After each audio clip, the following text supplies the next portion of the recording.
Good afternoon, everyone. We are the Group 5. So our discussion was all about the K-12 program and Matatag curriculum.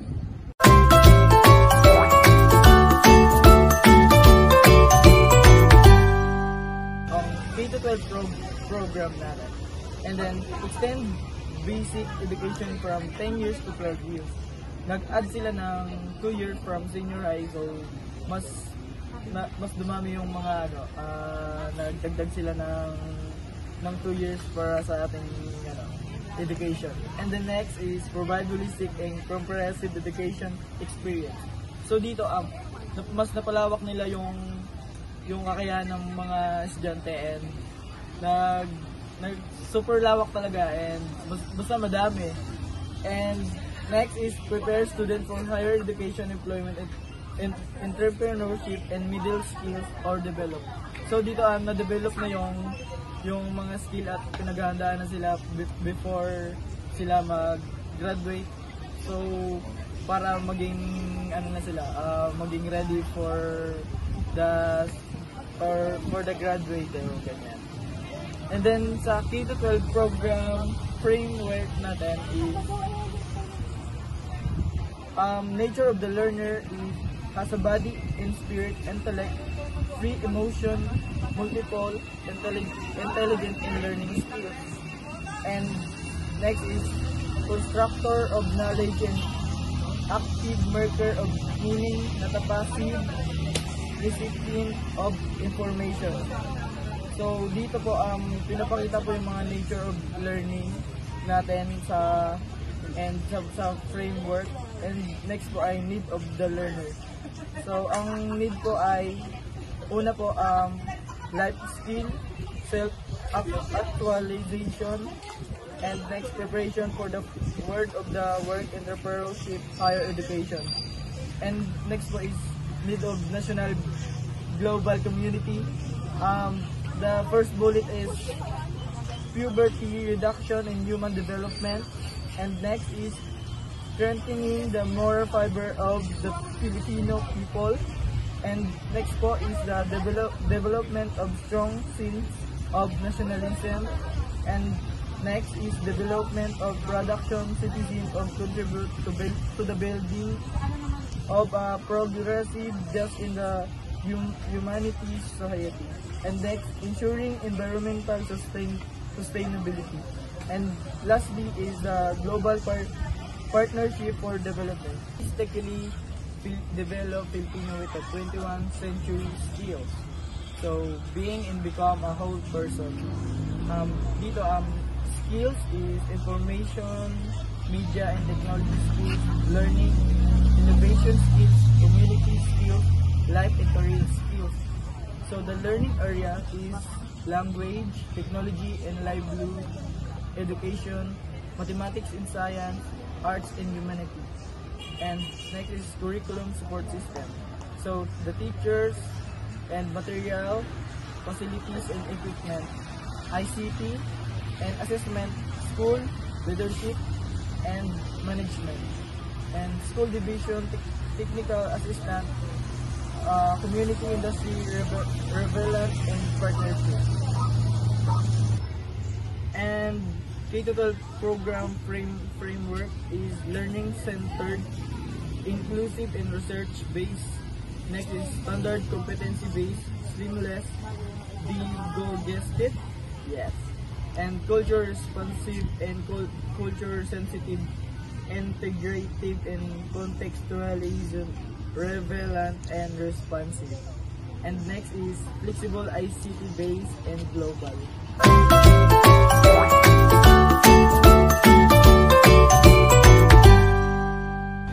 Let's proceed to the Matatag curriculum framework. The Matatag curriculum is cut across all the learning MK stages, and also is the Matatag curriculum emphasize the learning, not the process. Kumbaga, the Matatag curriculum is focus na tayo sa student-centered. Kumbaga, yung teacher dito is facilitator na lang siya, and then yung student siya na ang ginagabay na lang siya ng teacher to make a decision wise. And also dito din sa Matatag curriculum framework, kumbaga yung mga student is nagkakaroon sila ng collaboration and cooperation sa isa't isa, and also dito is na mas pinupukusan dito yung HATS or tinatawag na higher order thinking skill, kung saan ang goal ng teacher is maabot yung HATS order na ito maging effective silang student. Next is in matatag curriculum in it give direction and bring together school administrator, teacher in the learning in the shared understanding of how to accomplish learning objective and discuss enhanced learning process. So yung dito is sa matatag curriculum is yung school administration and teacher is pag nagkakaroon sila ng collaboration to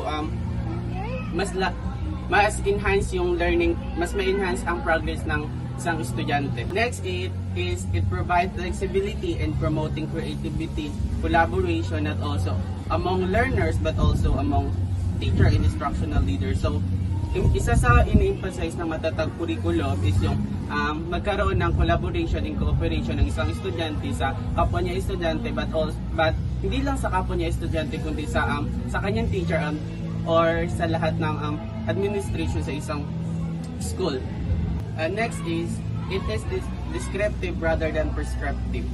It outlines the key elements and consideration in adopting teaching strategy, teaching materials, and educational approach required to achieve learning standards. So, sinasabi na it is descriptive rather than prescriptive kasi sa matatag curriculum parang nakapokus lang tayo sa student teacher. That's why yung mga student ang nagko-construct ng sarili nilang knowledge, and also yung teacher dito is para nagpa-facilitate na lang sa kanila. Next is it serves as guide for implementing uniformity and consistent in designing and planning the lesson.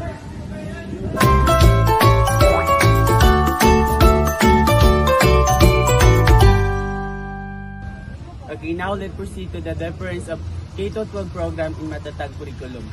Number one is the purpose. The purpose of K-12 program is to improve the quality of education and prepare students for the higher education and technical training and employment. So sa K-12 program po is parang piniprepare lang po yung mga student to magkaroon ng knowledge or nagkaroon ng skills to outside, para paglabas po nila ng school or makapagtapos na sila is ready na po sila. Next is the matatag curriculum. The purpose of matatag curriculum is to make the curriculum more relevant to the needs of the Filipino learners and to ensure a strong foundation in essential skills. Is the structure. Sa K-12 program po, yung structure ng K-12 program is divided into three, which is the kindergarten, elementary, and secondary. And secondary is the grade 7 to grade 12. So include the specialized tracks in the senior high schools. So dito po sa K-12 program po is yung when it comes sa learning competencies po is broad po yung sa K-12 program po. Kumbaga is malawak po, is magulo pa po. And pagdating naman po sa matatag curriculum, the matatag curriculum is focuses on specific subject and competences aiming to reduce curriculum overload and emphasize core knowledge and skills. Na matatag curriculum po is yung learning competencies na po is nagkaroon po ng mas specific po when it comes sa mga ituturo po ng teacher. So sa matatag curriculum po is dito po is yung MAPE po is pinaghiwalay na po ng turuan. Unlike po sa K-12 program, yung MAPE po is pinag-isa pong turuan, which is mas magulo. Pagdating sa matatag curriculum po is nagkaroon po siya ng specific or mas pinadali po yung pagtuturo ng MAPE. Teaching method sa K-12 program. Sa K-12 program po, yung pagtuturo po ng mga teacher dito is more on traditional po siya, kumbaga more on lecture, discussion ng teacher, ganun lang po is kumbaga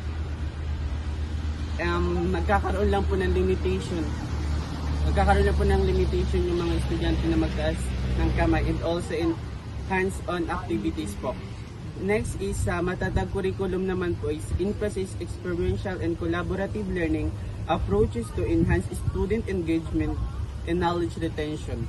Sa matatag curriculum naman po, pagdating sa teaching methods, mas binibigyan po nila ng pagkakataon yung mga student na magkaroon po sila ng collaboration, and also mas magkaroon po sila ng student engagement kung saan mas nabubuo po sa kanila yung mas nabubuo yung pagkakaroon ng communication skills sa mga student, and also po kumbaga sa dito naman po pagdating sa teaching method po sa matatag curriculum po, yung dito po yung teacher po is siya na lang po ang nagsisilbing facilitator po, kumbaga yung estudyante na po ang nagsasalita sa harap and yung teacher lang po is yung nag-guide po sa kanila. Let's proceed to the assessment techniques.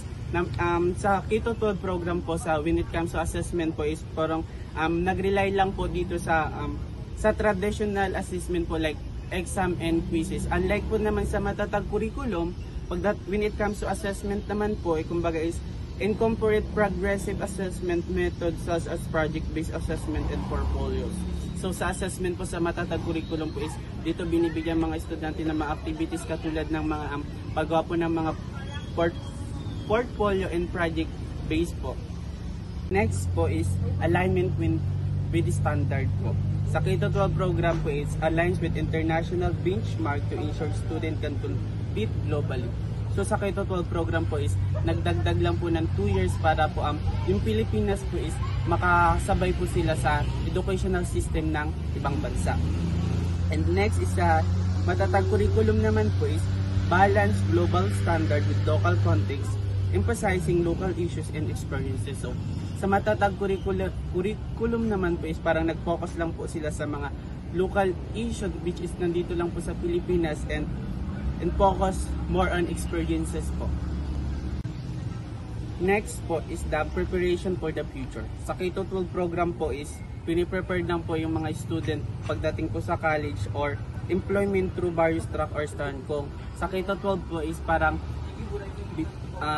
i-ensayo lang po nila yung mga student or piniprepare nila para pagdating po sa college or employment po is may magkaroon na po sila or alam na po nila dapat nilang gagawin po. The next is the matatag curriculum naman po. Sa matatag curriculum naman po pagdating sa preparation for the future is focuses on essential life and career skills including modern technology and the business skills.